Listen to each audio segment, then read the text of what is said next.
estudiantes, hoy vamos a conocer el tema de medidas de variación. Si ustedes buscan en la plataforma Educa, aparece como medida de dispersión para datos agrupados, pero en la parte donde dice explicación del tema. ¿Qué veremos? ¿Para qué sirven las medidas de dispersión? Algunos ejemplos y cómo calcularlas. Observen el contenido. Bueno, yo voy a hacer acá un cambio, voy a disminuir un poquito para que puedan observar. Dice, a ver si alcanzan, las medidas de dispersión reportan cuánto se extienden los datos alrededor de un valor medio. Estamos hablando de la media aritmética, o sea el promedio. Algunos ejemplos son el rango, la desviación media, la varianza y la desviación estándar. ¿Qué quiero yo hablar sobre esto? Yo quiero hacer claro sobre esa parte de la temática. Nosotros hemos visto en años anteriores sobre este tema, pero cuando se trata de datos desagrupados, o sea, cuando nosotros tenemos todos los números organizados como la respuesta de cada uno de los encuestados.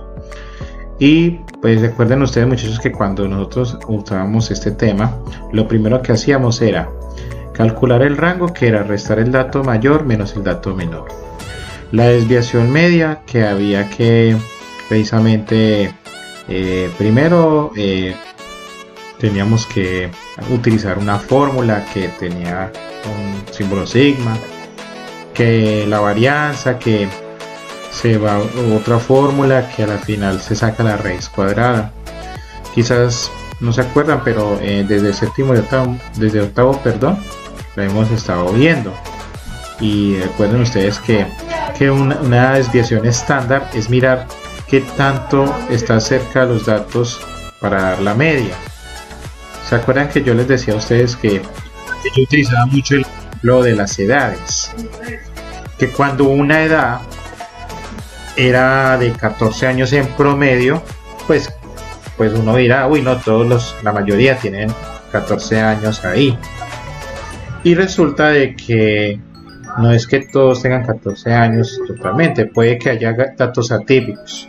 Los datos atípicos era información en la cual, digamos, si todos tenían la misma edad, algunos tendrán unas edades muy alejadas. Recuerden que yo hacía el ejemplo cuando hacíamos el promedio en el grado noveno, en el grado octavo, y yo me ponía la edad mía.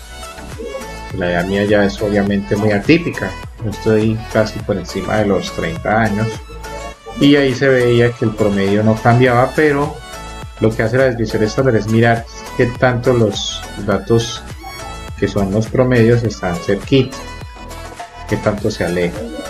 Bueno, ya acá tenemos el concepto de rango, diferencia entre el dato mayor y el dato menor, y tenemos estas formulitas que aparecen acá. Recuerden ustedes que X sub I significa marca de clase en intervalo inésimo, F sub I frecuencia del intervalo en la posición, la X acá con la rayita significa la medida aritmética y M el número total de datos. Observen que acá es como una sumatoria de todos estos resultados. De pronto eso es lo que ha sido siempre el tema de estadística. Al principio ha sido como difícil entender las fórmulas, pero cuando usamos la práctica nos damos cuenta que no es tan difícil y que no necesita aprender la memoria. Acá pasa lo mismo. Bueno, ¿por qué esta es esta manera y como lo habíamos conocido anteriormente? Porque esta se utiliza en datos agrupados. ¿Cuándo se habla de datos agrupados? Cuando se habla de la tabla de frecuencia. Simplemente distingamos las partes para cada una de las fórmulas. Y observen ustedes que siempre cuando en la desviación estándar, en la varianza se obtiene un resultado, al sacar la raíz cuadrada se calcula la desviación estándar. Bueno, pero para mejor entender este tema, vamos a utilizar este ejemplo. Rango. Vamos a observar el rango, cómo se calcula con este ejemplo. Vamos a analizar este ejemplo. El rango es la resta entre el dato mayor que el dato menor. Observen que el dato mayor y el dato menor no lo podemos encontrar directamente en esta tabla, en la tabla como estamos enseñados con los datos agrupados. En los datos agrupados lo que había que hacer era organizarlos de menor a mayor y restar el grande con el pequeño. En este caso acá lo que había que hacer es lo siguiente: tomar el extremo del último intervalo, que en este caso es 60, y restarlo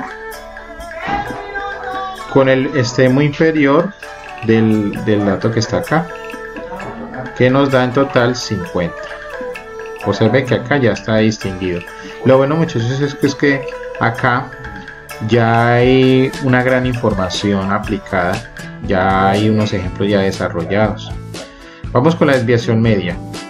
Fíjense que a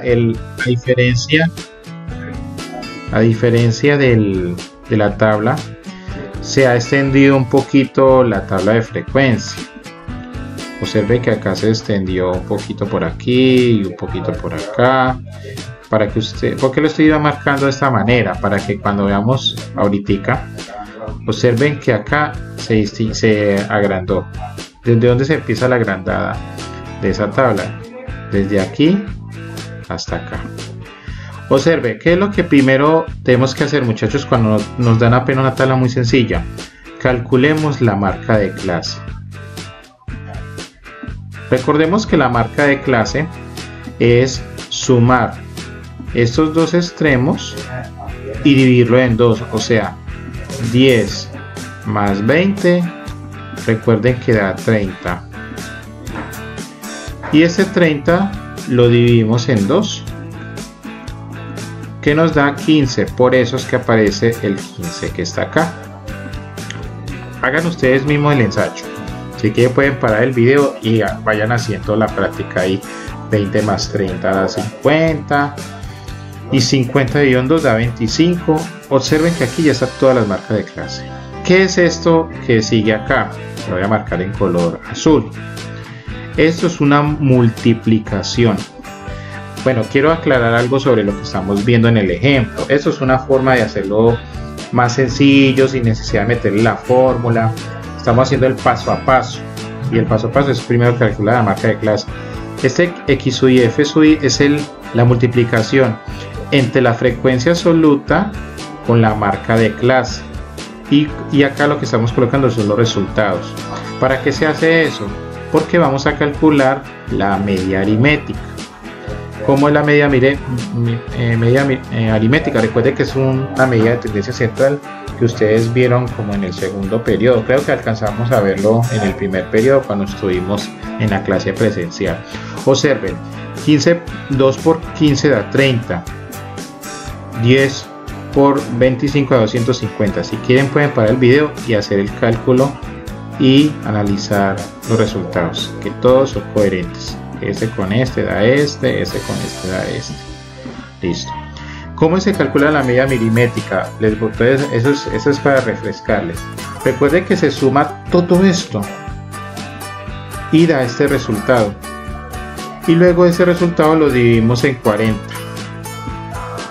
Y al dividirlo queda este resultado. Listo. Ahora lo que vamos a hacer es lo siguiente.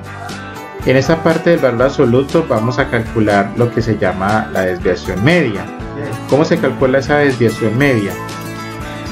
Lo que hacemos la desviación media es multiplicar prácticamente este valor que nos dio en esta parte de acá. Perdón, me estaba equivocando. Así, ¿cierto? Es tomar, como lo dice aquí, la marca de clase que tenemos y lo restamos con la media que nos dio.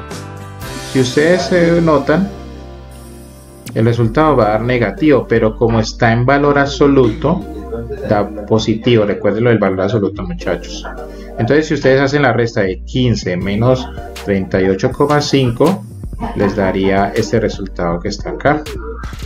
Observen ustedes que ese es el resultado. Si quieren pueden parar un momentico el video y hacer el cálculo de ese valor. Aquí pueden parar, restar, y entonces acá voy a parar un momentico el video que pasará alguien a ofrecer tamales. Entonces observen que si ustedes hicieron la tarea de parar el video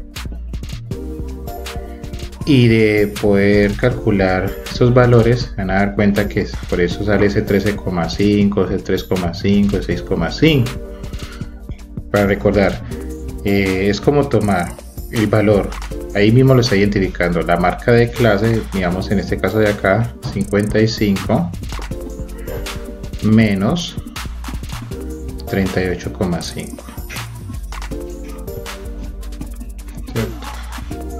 La diferencia entre el uno y el otro es de 16,5, y como da negativo pues lo vuelve positivo. ¿Gracias a qué? Gracias a esa parte del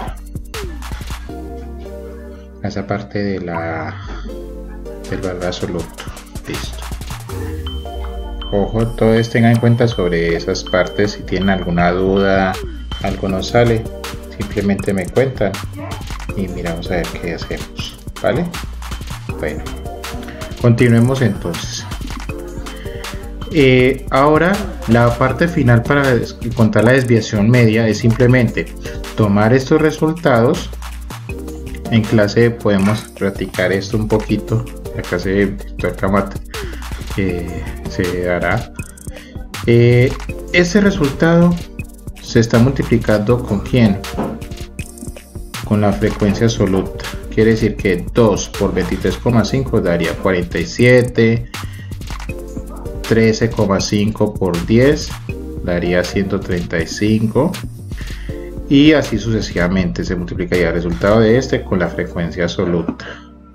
A la final se suman todos estos resultados, por eso es que hay unos resultados que están aquí. 399 lo divides en 40, queda 10 aproximadamente. Quiere decir que esa es la desviación media. Listo. Ahora sigamos con la varianza. Con la varianza es prácticamente lo mismo, pero a diferencia de la desviación media, acá lo que se hace es de este resultado de restar esta parte de acá. Observen ese 23,5, toda esa parte de acá. Observen esa parte de acá. Lo que hace es elevarlo al cuadrado. O sea, ese 23,5, ese 13,5, 3,5 lo elevamos al cuadrado y da estos resultados. Si ustedes pueden hacerlo ahora, háganlo para probar que con ese resultado elevado al cuadrado da este 13,5 elevado al cuadrado da este. Listo. Y a la final lo que está pidiendo con este resultado, esta casilla, es que tomamos este último, pero lo multiplican con FI, o sea, con esto. 2 por 552,25 da este resultado. Lo mismo pasa con este, multiplicando con este, daría este de acá. Y este con este de aquí, daría este de acá. ¿Cierto? Así que lo pueden probar con la calculadora. Y eso para mí en esta tabla es mucho mejor que hacerlo con la misma suma. Lo único que hace es esto, sumar todo esto, que da 5110, y lo divide por ¿cuánto? Por el número de datos. Esa es la varianza, que la aproximamos a 128. Y lo que hace al final en la desviación estándar es simplemente sacar la raíz cuadrada a ese resultado. Bueno, creo que no me baja bien acá, entonces lo voy a reducir un poquito el zoom. En la desviación estándar, ¿sí vio? Se saca la raíz cuadrada de eso y nos tiene que repetir toda esta tabla. Y eso es todo para esa parte que es allá. Ahora, yo les pongo como reto para que ustedes intenten hacer este ejercicio y respondan estas preguntas que están acá. Me envíen un pantallazo de cómo les fue y ahí se le agrega puntos. E inclusive si estamos en la retroalimentación lo podemos hacer también. Listo muchachos, eso es todo en la explicación. Dios los bendiga.